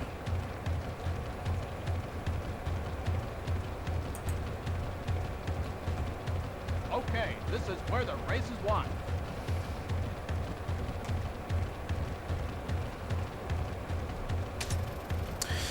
Okay, we're still looking good. Still looking good. Stamina's all the way at the top here. The field is not even close yet. I'm just gonna wait, man. I'm just gonna wait. Now we're gonna get him going. Alright, now we're really pulling away here. Golly, we are pulling away in the Osaka Mile. Are we gonna break Bionic Club's record? It was 135 and something. I think we can get there. 135 and 1. We just shattered that record, I'm pretty sure.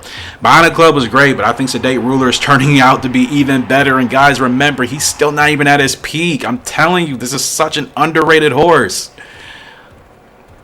Golly. That's going to be the 3rd record tonight.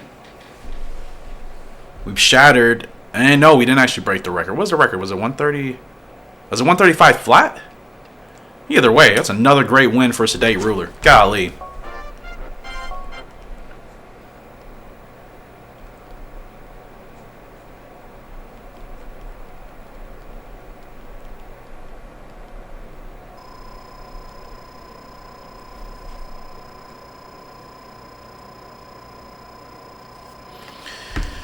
It's another good win. It's another good win for Sedate. Definitely should be getting another Dirt Horse of the Year award for him. He is just absolutely killing it, man. He is killing it. Like, let's just look at his progress so far this year in terms of wins and everything else. He's got 9 G1 wins to his name since we've been riding with him. Over 100,000 in G's. Or I should say in earnings. 17 wins, 2 places, 2 shows. Out of 21 races, he has finished in the top 3. He is incredible. Yeah, you look at this. Actually, our first race of the season is the only one that we came second in, and that was this year in the Kyoto S. That was the only race we came second. He has won every single time. G1s and G2s stacked, no doubt. There's no other horse better than him this year as far as the dirt horse is concerned. Now we can run him in the Osaka Classic again. And we can run him in the Independence as well. We can still do so much. He can still run in the Tokyo Cup, the Continental, and we're going to run him in the Osaka Classic here. So, like I said, Sedate Ruler, we're just trying to just break records with him and keep him in his running form. And like I said, he still hasn't peaked. He's just about at that point. He still can run this good halfway through as a 5-year-old as well. So we are absolutely fine with Sedate Ruler. I think everybody else is ready. And we're going to go to race day here. Who wants to challenge me? Turner wants to challenge me. I'm racing on Extreme Onyx. I'm going to pass, buddy. I'm going to pass for now. We'll probably still finish decently well here, but like I said, I just don't want the extra stress if it's not necessary, you know. Let's see. Expected to finish 6th, projected. Turner is on a horse as the favorite. Of course! Turner only challenges me when he's on a horse better than me. That's why I don't even accept his challenges anymore. Alien Prize. He's raced on that horse before. It's like, I swear to you, it's literally the only times he ever challenges me. When he knows he's on a better horse. Like, dude, you are not smart. I know what you're doing. And I'm not going to allow you to challenge me when you know you're on a superior horse to mine. Like, I'm just not gonna play into that, bro. Sorry and not sorry. Could have been better. Start, but it's okay. We'll work with it. And they're off. That was a beautiful start. I'm trying to just let the horses just kind of settle in. I know getting them in their position is obviously important, but I'm just gonna let them settle in. As long as they get a decent start.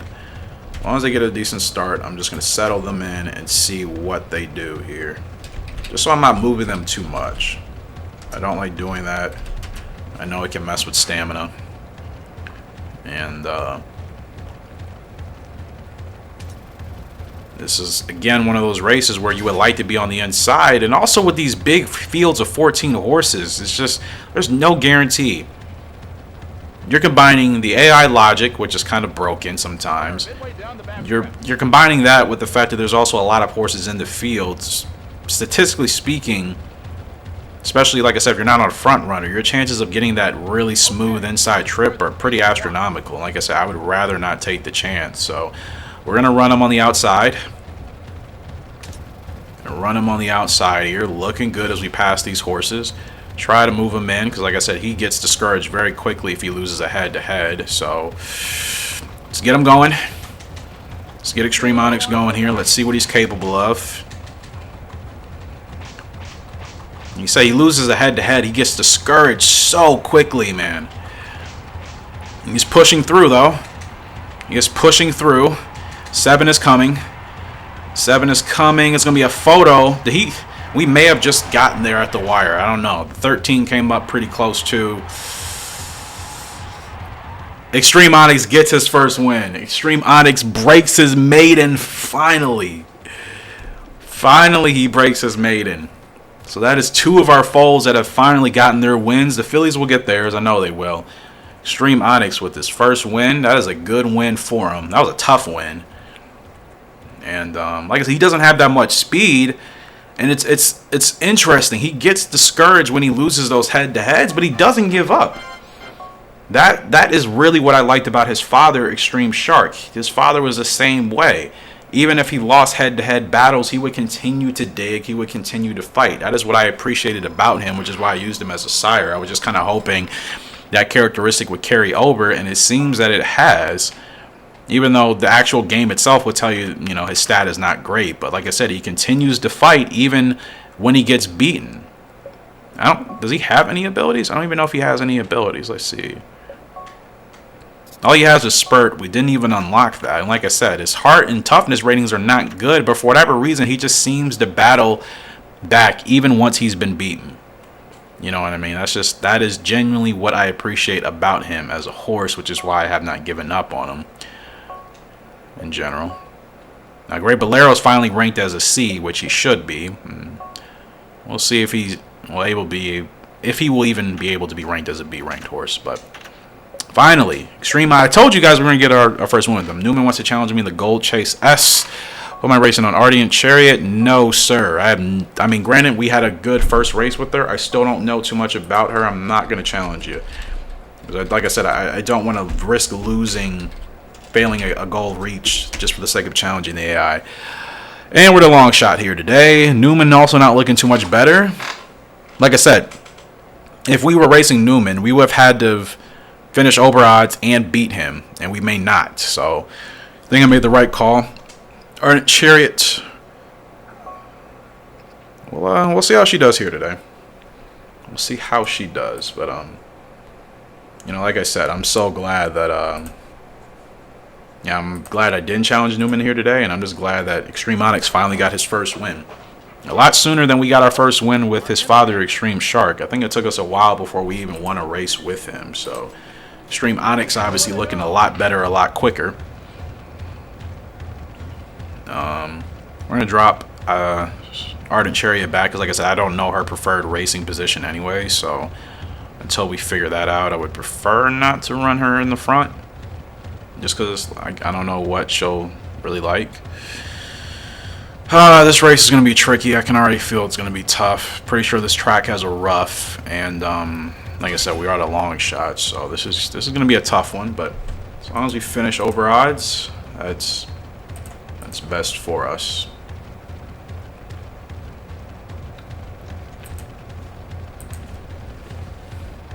Okay, this is where the race is won.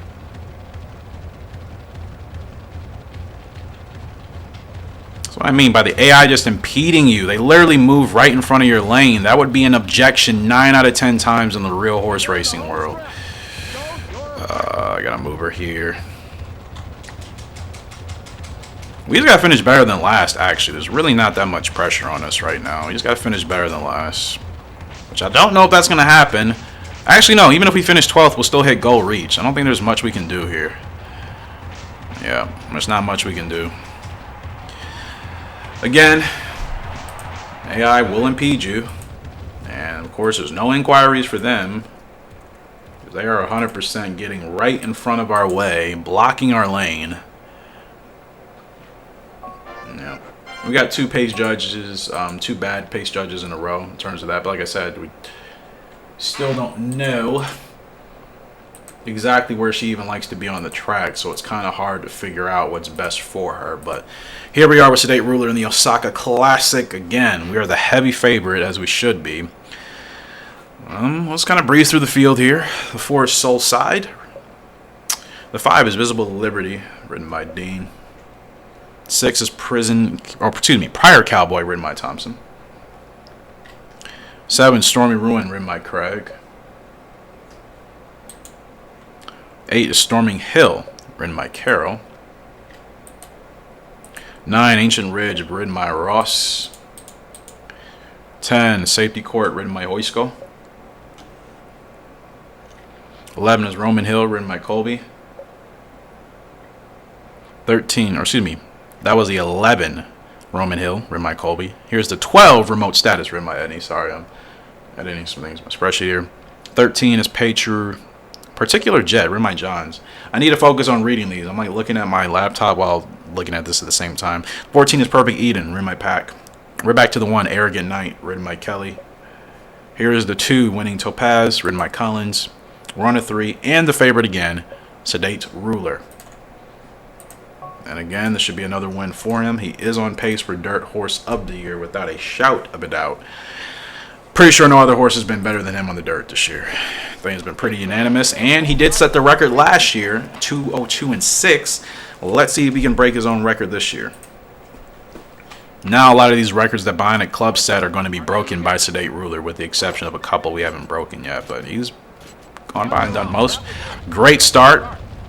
Gets out right to the front, and like I said, I'm not even going to bother challenging a horse if they want to get in front of us. The 6 wants to get in front, that's fine. We'll let them. Because like I said, I noticed we have more stamina in the end with him if we don't worry about trying to fight for that front position. I know that's where he wants to run, but like I said, if we're still able to win these races without worrying about that, then that's all that really matters at the end of the day. Now the field's starting to move up ahead of us. Just hope we get a nice inside trip. Which, I don't know if we are. Actually, we might. I don't know what's going to happen. I was going to drop him back to move him outside. Is that Natalie in front of us? I think it is. Yeah. I love you, Nat, but you need to move. Because you are impeding me right now. And I say right now, just as in currently. I know in reality this wouldn't be any objections, but right now I want that gap to clear up. So I'm gonna stay on her butt Move outside. There we go. There we go. There we go. Now, here we go. Here we come with Sedate Ruler. Blowing right past them. You see what just happened? That doesn't happen all the time when you're racing the AI, especially if you're on the inside. Like, that does not happen all the time. Sometimes that horse that was in front of us on the inside literally would have just blocked us. You know what I mean? So was it 202 and 6? We're not going to break the record, which is fine, but we still win. Another win. At this rate, Sedate Ruler, without a shot of a doubt, going to be Dirt Horse of the Year. Only lost one race this year. Other than that, he has been absolutely unbeatable in these G1s and these G2s. Like I said, he's going to be an awesome sire, man. He's going to be an awesome sire for sure. This horse is doing the thing, man. He is just dominating.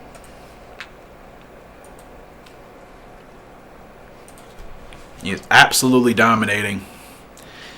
And nobody's competing. There's not even, you know, sometimes there's horses that always keep up with that dominant horse. There hasn't been a unanimous horse that's been able to keep up with us in these races. Already in Chariot, we lost points. Why do we lose points? Whatever. We're almost towards the end of the year, which is where we're going to end this episode. I know Storming Genius is becoming impatient, but that was the best race we could get her in. So, I do have him Independence. I was calling this the Continental Cup. I meant to say we were going to race him in the Independence, which is fine. Everybody else should be ready to go from my understanding. So we'll get these. We didn't get an invitation for that World Series, whatever, which, like I said, I'm glad. I don't even really care about that thing. 1 year I will. You want to battle me? Nope, I'm not doing it. It's no point. It's really no point right now. I don't even want to risk it. I don't want to risk it. I'm not going to risk it. We're not doing that. All right. And again, Nielsen was going to be on a horse better than us. Like I said, they only challenge me when they're on better horses. That's so funny. Anyways, let's see if we can finish 8th or better. Because at the end of the day, that's what the goal in this game is. It says over odds. So if the odds tell you that you're supposed to finish 8th, if that's what it says next to that fave word, then that's what you got to finish better than. And everything else really doesn't matter. Great start here for Extreme Onyx. Finally got our first win with him in the last race. Let's see if we can try to maybe duplicate those results here. I think this is going to be a little bit of a tougher race. But we're in good positioning. He doesn't want to be this far up. I know he doesn't, but like I said, I'm just trying something out here. Just want to see how long we can keep this positioning for him. I know one of these horses are going to overtake. Actually, this will work. If one of these horses overtakes, then yeah, we'll actually do that. The fact that they're running 5, 6 across up there is ridiculous. There's no reason for that. With how long this race is, there's no reason for them to still be 6 across. That is blasphemy. And that's annoying because that means they're already going to be in our running lanes in one way or another. I do not like this at all. This is going to be really, really, really tricky. Now they're moving in, but they're going to move right back out. Like, that's so pointless. They're moving in, but they're going to move back out. You know what I mean? And Extreme, he takes forever to get going. I got to get him going sooner. I got to get him going sooner because he takes a long time to get to that top speed, man. He really, really, really does. Okay, what is happening? I got to move him here. He's doing okay. He's battling. Like I said, his toughness is a lot more apparent than what his actual rating says for toughness. He gets discouraged, and gosh, that was so many horses across the wire. We finished 7th, so that's goal completed. With that many horses across the wire, that's literally how horse racing in Japan is, in South Korea, like a lot. Especially in Japan, I guess I should say. Japan and Shaotin, horse racing is like that a lot, where, you know, it's just a whole bunch of horses across the wire there. So, we did about as best as we could with that race. Let's just let's keep this thing rolling here. Everybody wanting to challenge me. I will accept your challenge, even though I'm a little weary because Newman's the only one who's really been able to challenge us in any of these dirt races. Not going to go through the post parade here. You guys know the dealio. As I gets later into the episode, I'm just like, especially since I always record these at night, I just get tired and I just want to get to the race. Newman, fortunately, is on a long shot here today. That actually pans out for us. We got gate position 1 as well. This race is did I see Careful Marlin there? I did. We're racing against Careful Marlin, Marshall Bull, some of the better dirt horses. So we are racing against Careful Marlin. I miss you, buddy. I do, but Sedate Ruler has by far been, I think, in all aspects much better, which is crazy to think. This Careful Marlin is a great horse, a great dirt horse, but comparing him to Sedate Ruler, biasness even aside, I think it's clear Sedate Ruler is the better horse. So I think clearly.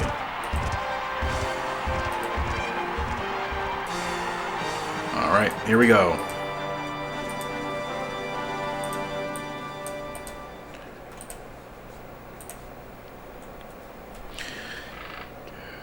Perfect start, right out to the front, and that's it. That's literally it. We're already settled just that quickly.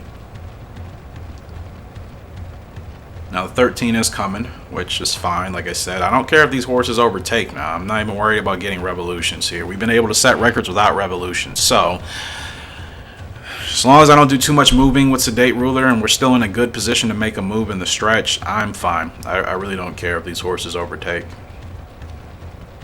I'm completely fine with that.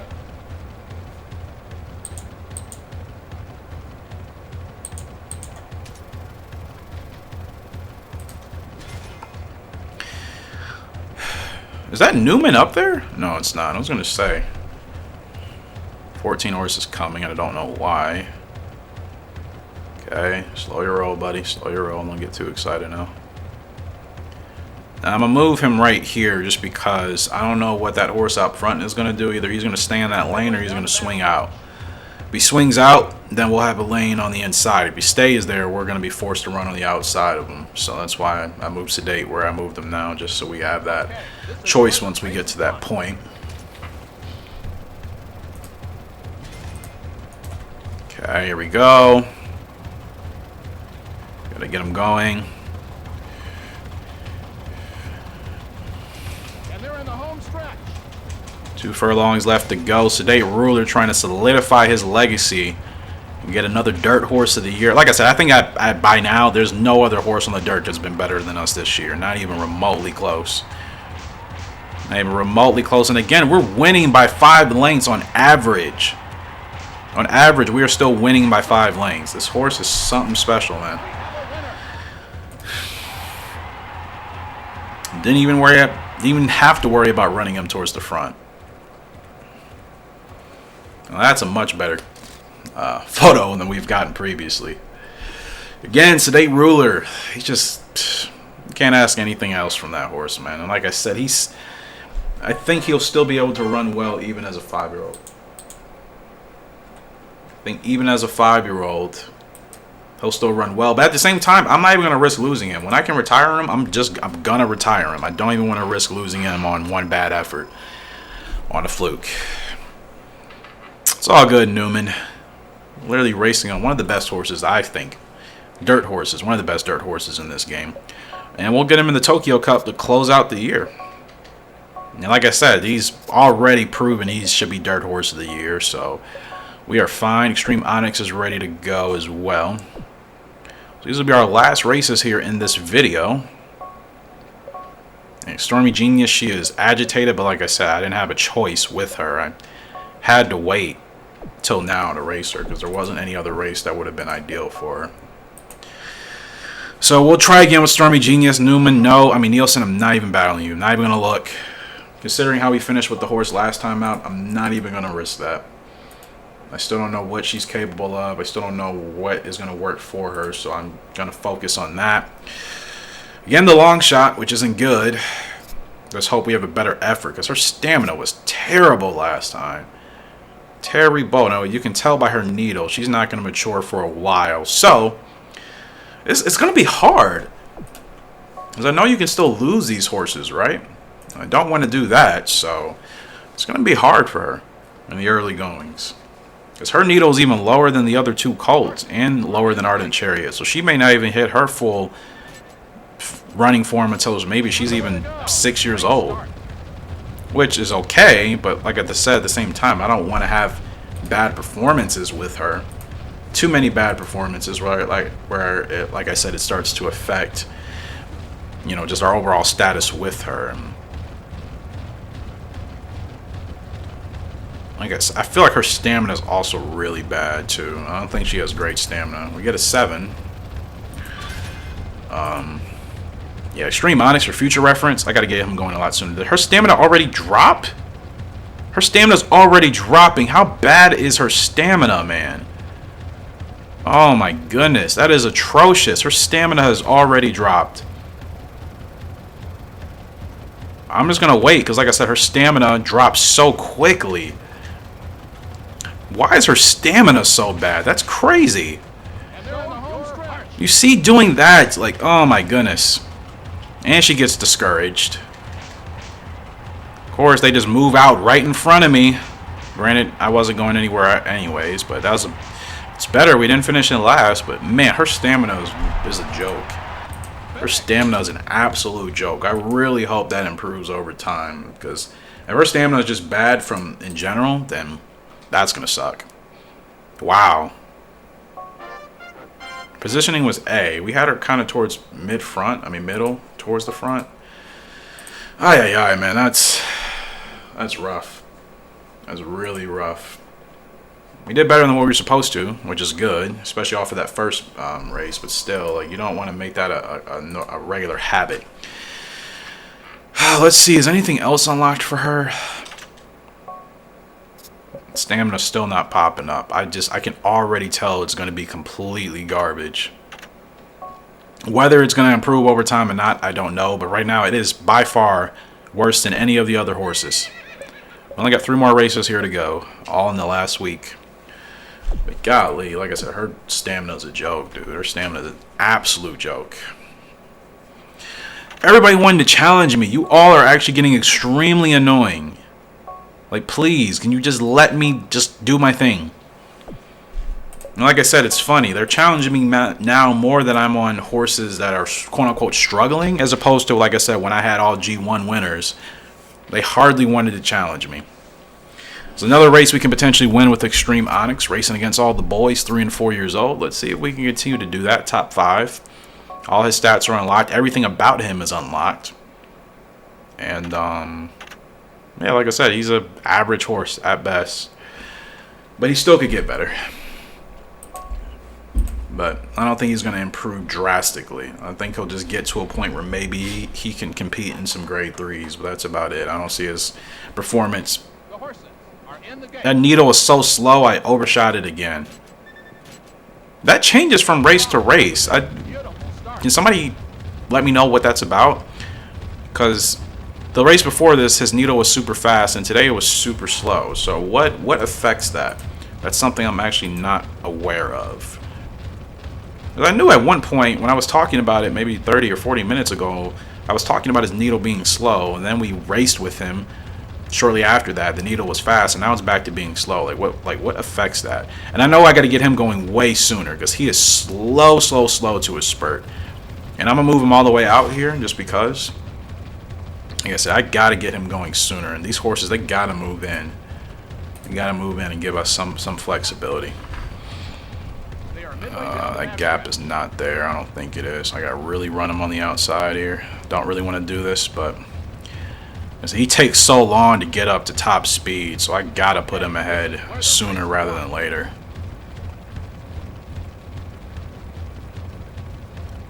Okay, now we're going to move in. As long as we don't lose a head-to-head with him, he's fine. It's the only thing that he doesn't like. Now, that horse still has space to move. Now let's go. He's not losing a head-to-head here. So let's see how strong he can stay out front. Oh, stay strong. Stay strong, Onyx. Stay strong. So he's good as long as he gets out in front. That's a good win. That's a really good win for us. Back to back. So he has 2 wins as well.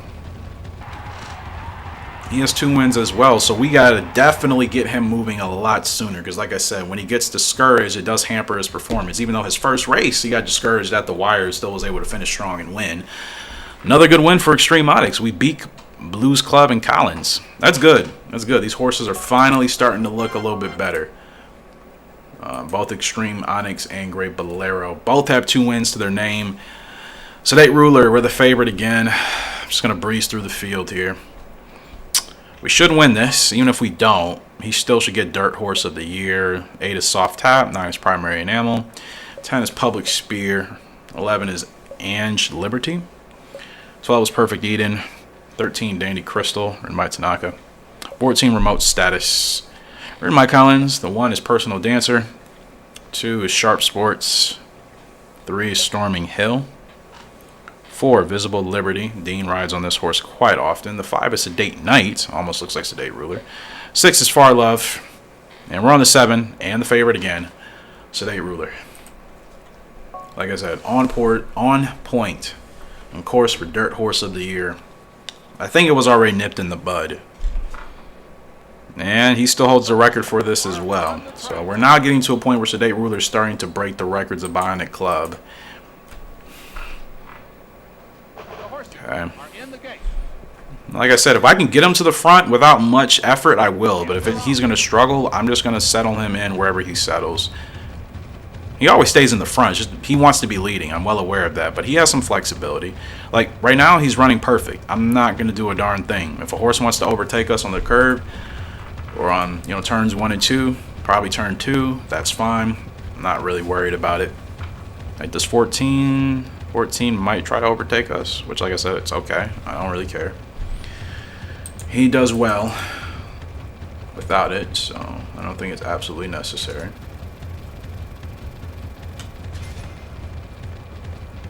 Yep, these horses want to overtake. That's fine. I don't really care. Now, I'm going to keep them right here just to see what these horses do. I don't know if the gap is going to free up or what, but I'm going to keep him right here just so he's ready to make a move if need be.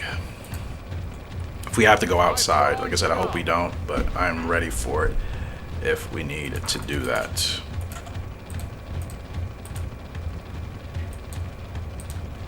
Okay, this is where the race is won.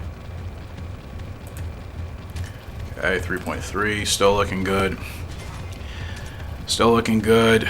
Can we squeeze this gap? We can't. Blocking, of course. That's what I mean. The AI would be inquired every race. Now we take off. We take off with Sedate Ruler, and like I said, nobody's going to challenge us. Nobody is going to challenge us. This horse is just too good, man. He is way too good. And again, like I said, we're winning by 5 lanes or more every single time. This horse is just...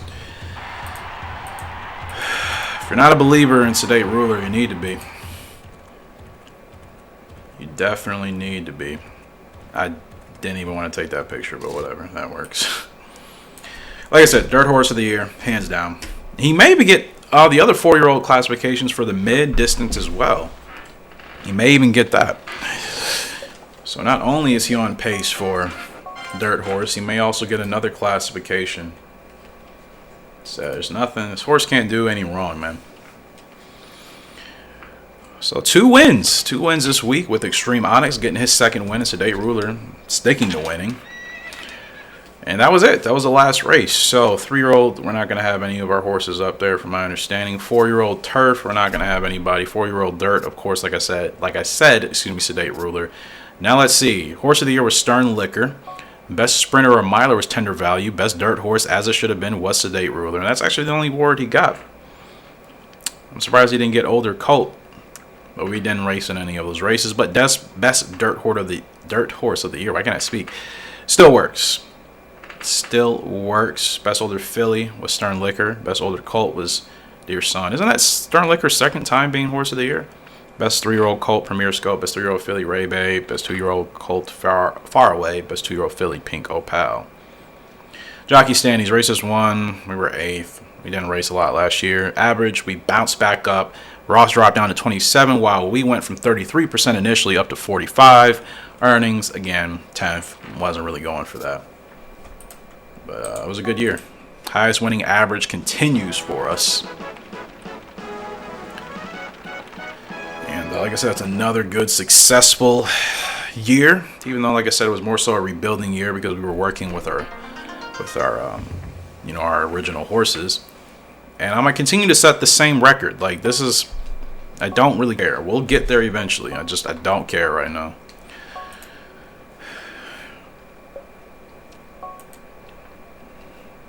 All right. So that was another good year for us, and we'll do as we always do. Sedate Ruler, we'll get him ready. Which, like I said, we can't retire him yet, so that means he still hasn't even hit his peak, which is fantastic. But like I said, as soon as he does, we will retire him. We'll run him in Kyoto. We didn't win it last year. Let's see if we can win it this year. Extreme Onyx, he is starting to do better. Like, he wants, what, 8 to 12? 8 to 11 on the dirt. Okay, 8 to 11 on the dirt. I don't know if he's G3 ready yet. We'll try him. We'll try him in this grade 3. See how he does. Everybody else should be ready to go as well. We'll save, and then we'll go ahead and look at foal. We got 2 foals, right? Or do we just have 1? We got Bionic Bot and then whatever the other one was, which I can't remember. But we are looking good right now, people.